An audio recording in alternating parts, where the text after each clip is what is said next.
दोस्तों नमस्कार। माँ भारती हिंदी मंच यूट्यूब चैनल पे आपका हार्दिक स्वागत और अभिनंदन। दोस्तों, किसी भी एग्ज़ाम की तैयारी के लिए उससे संबंधित पीछे के एग्ज़ाम में जो आए हुए प्रश्न होते हैं उनका रिवीजन करना अति आवश्यक होता है।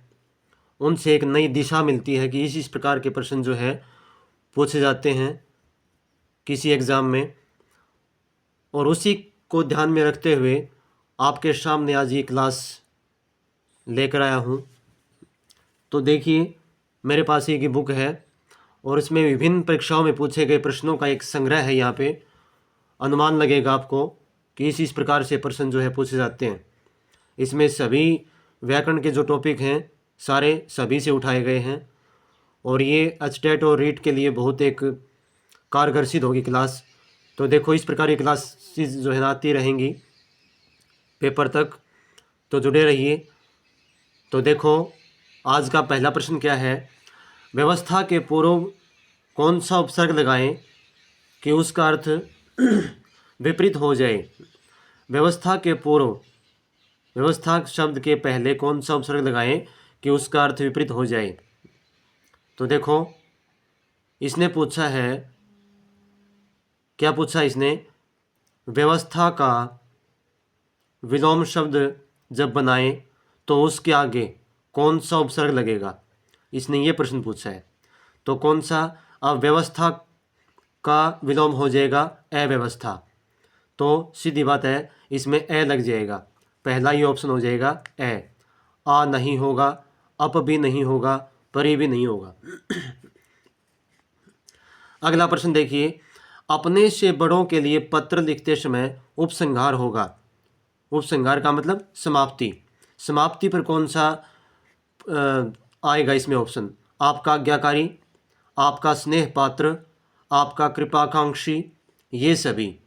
तो अपने से बड़ों के लिए पूछा है तो ये सभी आ जाएंगे इसमें। आपका आज्ञाकारी भी हो जाता है, आपका स्नेह पात्र भी हो जाएगा, आपका कृपाकांक्षी भी हो जाएगा कि एक कृपा आकांक्षी यानी कि आपकी कृपा को चाहने वाला, आपका स्नेह पात्र आपका प्रेम का पात्र, ये सभी इसमें हो जाएंगे इसमें। नेक्स्ट क्वेश्चन देखिए, निम्नलिखित में से अशुद्ध वर्तनी का चयन कीजिए। अशुद्ध शब्द पूछा इसने, अधीन, इष्ट, ईमानदार, उपलक्ष्य। तो इसमें इष्ट भी सही है, ईमानदार भी सही है, उपलक्ष्य भी सही है। अधीन, ये अधीन होता है न कि अधीन, इसको मात्रा बड़ी हो जाएगी। तो इसमें ऑप्शन नंबर जो पहला है वही सही हो जाएगा, इसमें ये गलत है।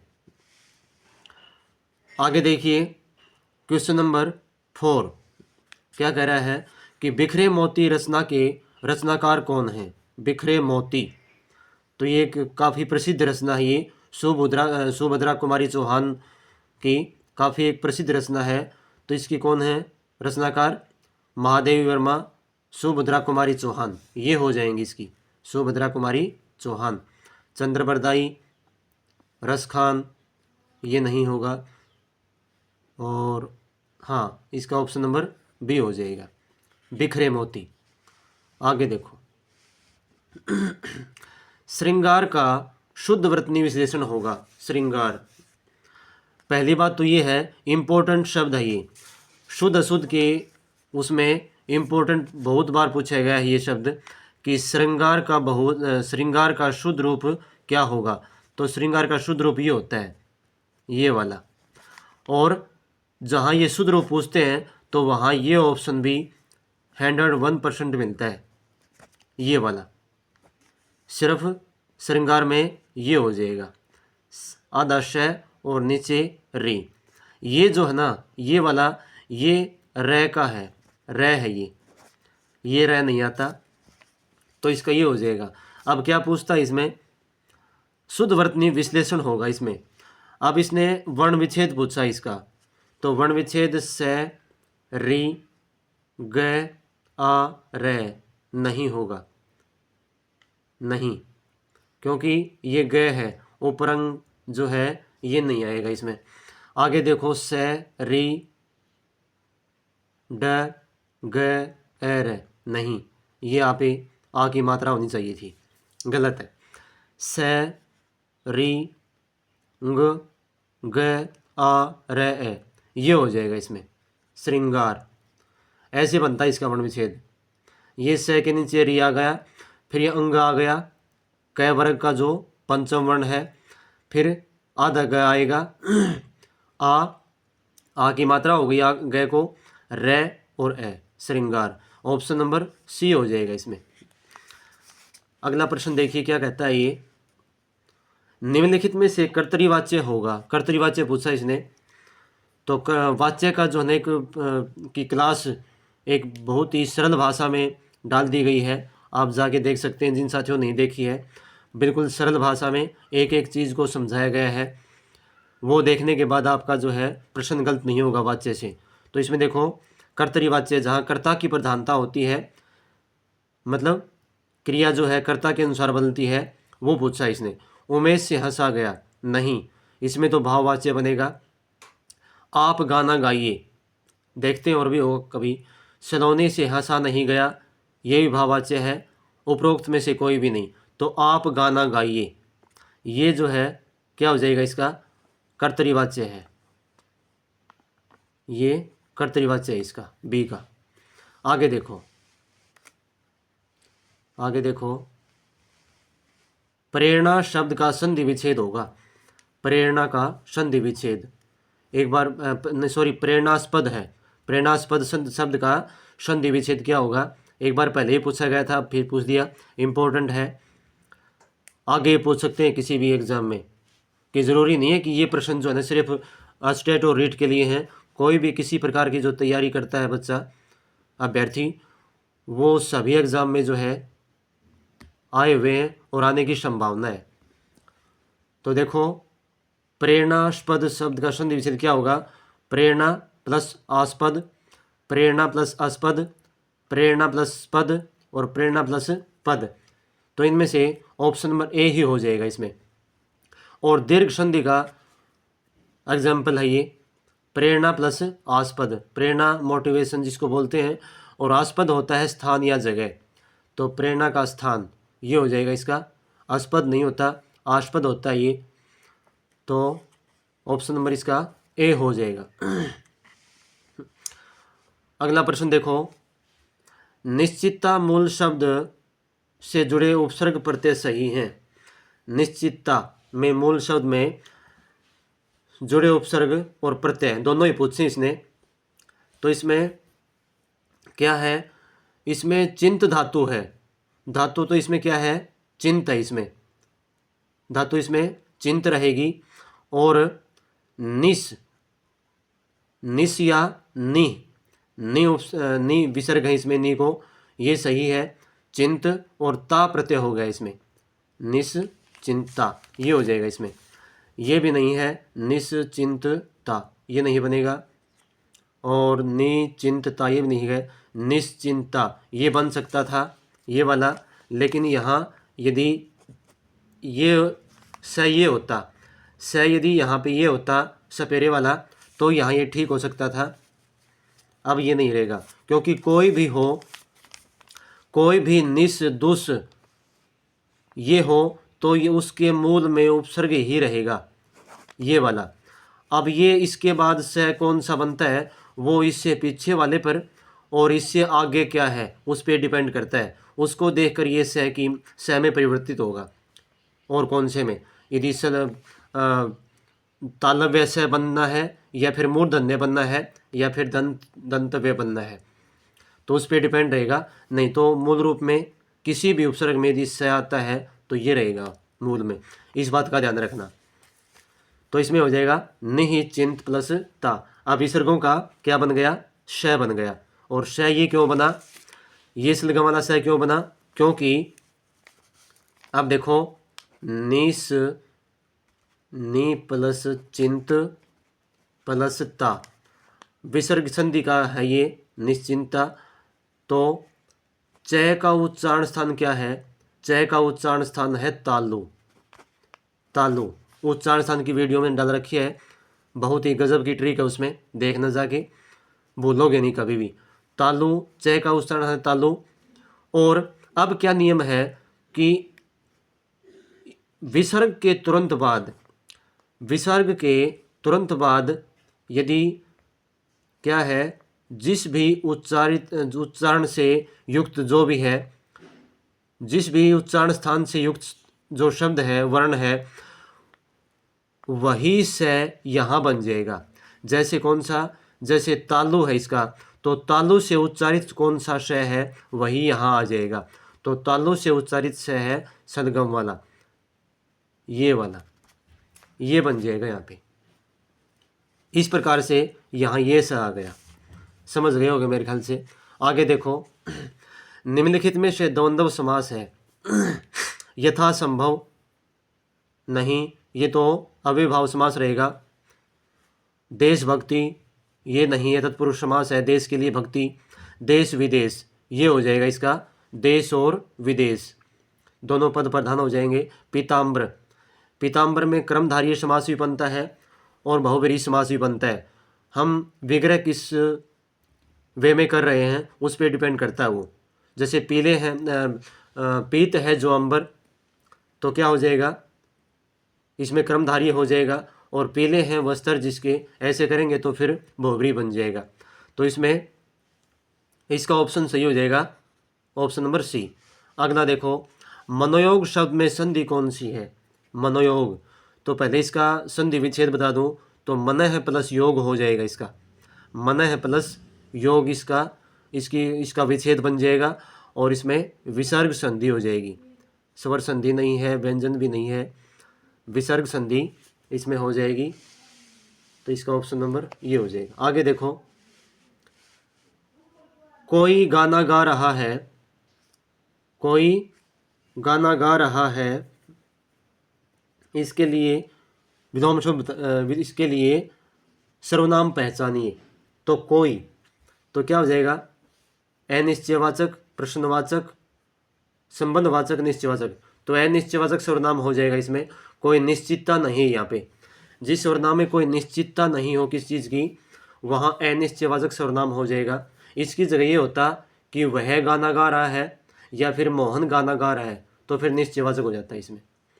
आगे देखो, निम्नलिखित पंक्तियों में कौन सा रस है।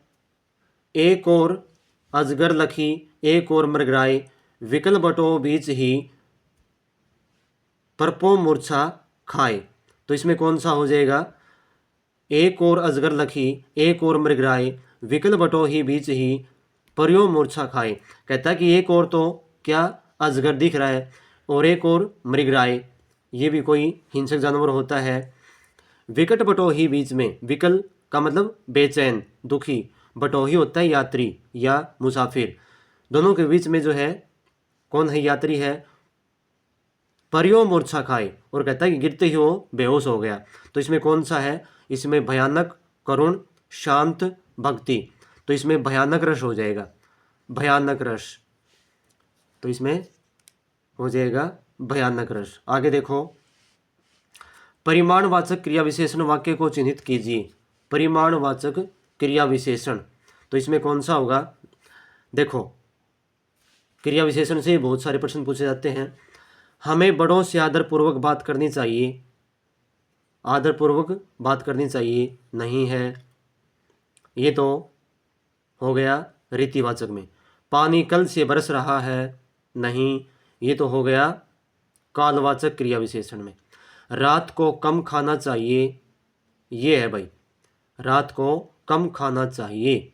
कम, जो कम शब्द है वो इसमें क्या हो जाएगा, क्या हो जाएगा, परिमाणवाचक क्रिया विशेषण को ये जो है इसका बोध करवा रहा है।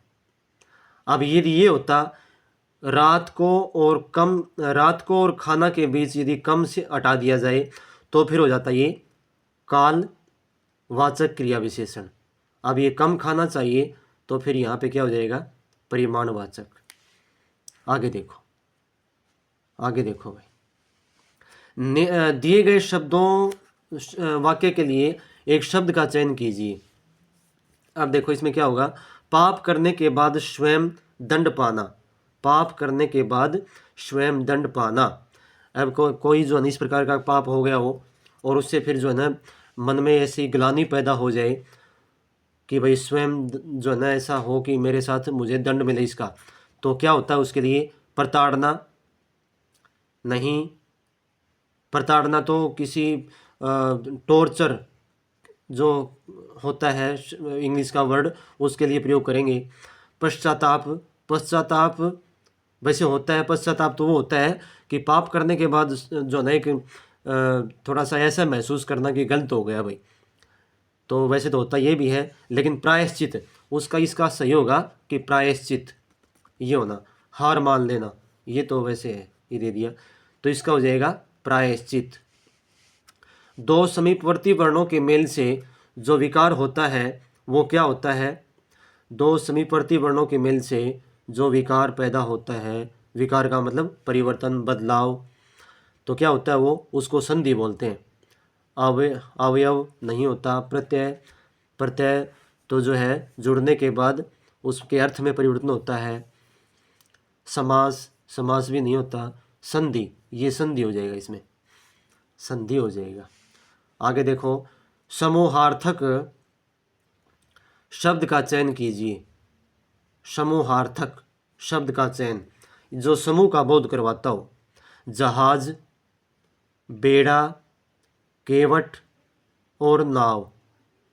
तो जहाज तो एक का बोध करवा रहा है ये, उसके बाद बेड़ा, केवट, नाव। बेड़ा ये करवाता है भाई, ये करवाता है समूह का बोध। जहाज़ों का जो समूह होता है, जहाज़ों का जो समूह होता है उसको बेड़ा बोलते हैं। केवट, ये खेवट होता है, केवट नहीं, खेवट होता है नाव को चलाने वाला। नाव, नाव कश्ती होती है, ये जानते हो सभी, तो इसका बेड़ा हो जाएगा। अगला प्रश्न देखो, कमर कसना इस मुहावरे का अर्थ क्या है? कमर कसना तो कमर में दर्द होना, नहीं वैसे दे दिया इसने, तो तैयार होना ये हो जाएगा इसका।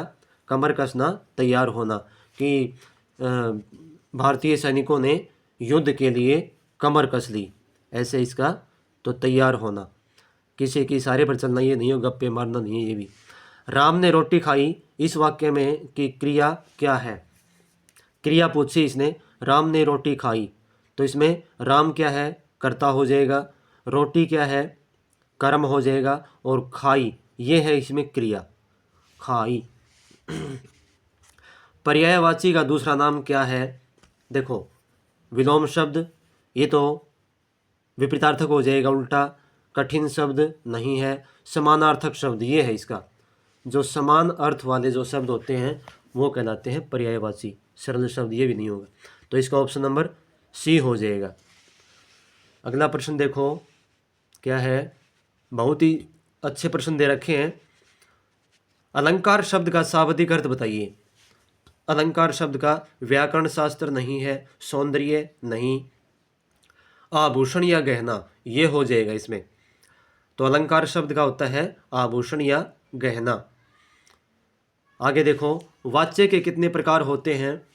तो वाच्य आप सभी को पता है, जब मैंने क्लास में बताया था एक एक चीज़ को विस्तृत रूप से, तो वाच्य 3 प्रकार के होते हैं। कौन कौन से? कर्तरी वाच्य, कर्मवाच्य और भाववाच्य। तो ऑप्शन नंबर इसका बी हो जाएगा। मुद्रा के अनेकार्थी शब्द हैं। अनेकार्थी का मतलब क्या होता है कि जिस शब्द के एक से अधिक अर्थ निकलते हो वो होता है अनेकार्थी। तो देखो इसमें मुद्रा के पूछे, मोहर होती है मुद्रा, सिक्का, जो सिक्के होते थे पहले उसको भी जो है क्या बोलते थे? मुद्रा बोलते थे। तो मोहर मुद्रा दोनों होते हैं। सी ऑप्शन में क्या है? ए और बी दोनों, हाँ दोनों हैं, इनमें से कोई नहीं, ये बाहर हो गया, तो इसका ऑप्शन नंबर सी हो जाएगा, ए और बी दोनों। खेलनहार और होनहार शब्दों में कृत प्रत्यय है। कृत प्रत्यय पूछा है, तो कृत प्रत्यय जो नहीं के जो धातु होते हैं उनके साथ जुड़ते हैं कृत प्रत्यय। धातु मतलब क्रिया का जो मूल रूप होता है वो, जैसे खेलना, खेलना में खेल धातु है, ये खेल धातु है। अब देखो इसमें, तो इसमें कृत प्रत्यय है कौन सा? खेल होन नहीं, न ये भी नहीं है, हार ये है इसमें, ये प्रत्यय है इसमें, हार, खेल, हार, ये बन गया इसमें प्रत्यय, क्योंकि किसके साथ जुड़ा है ये, खेल के साथ जुड़ा है ये, तो इसमें हार प्रत्यय हो जाएगा और ये कृत प्रत्यय है। आगे देखो, बखूबी, बदौलत एवं बनाम में अंतर्गत में आगत उपसर्ग है। आगत उपसर्ग कौन सा इसमें, देखो इसमें आगत का मतलब ये वैसे पूछ रहा है, ये इसने उलझाने के लिए पूछा ये आगत शब्द। बखूबी, बदौलत एवं बनाम में अंतर्गत उपसर्ग कौन सा, ये पूछा है इसने। तो इसमें खूबी, दौलत एवं नाम, इन सभी में ब उपसर्ग है, ब उपसर्ग से बने ही ये तीनों शब्द, तो इसमें ब जो उपसर्ग है वो हो जाएगा, तो ऑप्शन नंबर ए सही है। आगे देखो, पाप का विलोम शब्द क्या है, पाप, पाप का हो जाएगा विलोम शब्द, पापा नहीं, पापी पूछा है शायद, ये पापी नहीं होगा, पापी तो पाप करने वाला होता है, पुण्य हो जाएगा इसका, पाप का पुण्य, पुण्य हो जाएगा, दुराचार का सदाचार हो जाएगा, मृत्यु का जन्म हो जाएगा, ठीक है, तो इसका हो जाएगा पुण्य। भौतिक का विलोम निम्नलिखित में से कौन सा है, भौतिक, तो लौकिक, आध्यात्मिक, क्षणिक, जटिल, तो भौतिक का हो जाएगा आध्यात्मिक, भौतिक का विलोम शब्द आध्यात्मिक हो जाएगा, ऑप्शन नंबर बी सही हो जाएगा। पुल्लिंग शब्द का चयन कीजिए, पुल्लिंग शब्द का चयन कीजिए, तो क्या है इसका पुल्लिंग पहचानना, इसमें हड़ताल नहीं है, स्त्रीलिंग है, तो पुलिस ये भी नहीं है, सरकार स्त्रीलिंग है ये भी, संविधान ये है। अब इसकी मैंने एक ट्रिक बताई थी, कौन सी, कि जो जिसका पूछ रखा है उसको बेस बनाकर वाक्य बना लें, कि जैसे हड़ताल, जैसे बिजली विभाग के कर्मचारियों की हड़ताल लंबी चली, चली, हड़ताल लंबा चला, ऐसे थोड़ी ना आएगा इसमें, तो चली का मतलब स्त्रीलिंग। पुलिस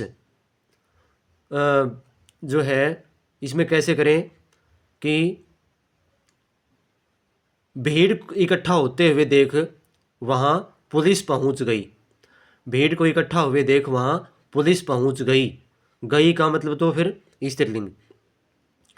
सरकार, हमारी सरकार जनता के लिए बहुत कुछ कर रही है, कर रही है, कर रहा थोड़ी ना है। संविधान, हमारा संविधान 26 जनवरी 1950 को लागू हुआ, हुआ, तो इसका मतलब क्या है, पुल्लिंग है ये। तो ये थे दोस्तों आज के प्रश्न, बहुत ही अच्छा लेवल प्रश्नों का था और अनेक एग्ज़ाम में आए हुए प्रश्न हैं ये देखो, हरियाणा पुलिस में पूछा गया, ये पटवारी में पूछा गया, उत्तराखंड जो स्टेट है वहाँ पे, ये भी उत्तराखंड में पूछा गया था, ये उत्तराखंड में, ये सभी उसी के हैं। और कोई जो है JSSC सहायक में पूछा गया, ये सभी कोई MP बोर्ड से पूछा गया था, UP PSC से पूछा गया, ये सभी कोई ना कोई प्रश्न किसी किसी एग्ज़ाम में, और वो भी मेजर एग्ज़ाम है वहाँ आए हुए हैं ये, तो ये वेरी वेरी इंपॉर्टेंट प्रश्न है, आप इनका संग्रह कर सकते हैं, नोट्स बना सकते हैं, किसी भी एग्ज़ाम में आने की इनकी प्रबल संभावना बन रही है। तो ये थी आज की क्लास, उम्मीद करता हूँ कि आपसे यहाँ जो ना आपको यहाँ से बहुत अच्छा सीखने को मिल रहा होगा। जो साथी नए जुड़ रहे हैं वो चैनल को सब्सक्राइब ज़रूर करें और अपने साथियों को शेयर करें, क्योंकि यहाँ जो मिलेगा आपको, मटेरियल मिलेगा, कंटेंट मिलेगा, वो बेहतर मिलेगा और फ्री ऑफ कॉस्ट रहता है ये बिल्कुल, क्योंकि हिंदी व्याकरण के नाम पे लोग पता नहीं कितने कितने मतलब पेड कोर्स चला रखे हैं। बस आप जुड़े रहिए हमसे, आशान्वित हैं कि आपको ये क्लास अच्छी लगी होगी। धन्यवाद। जय हिंद, जय भारत।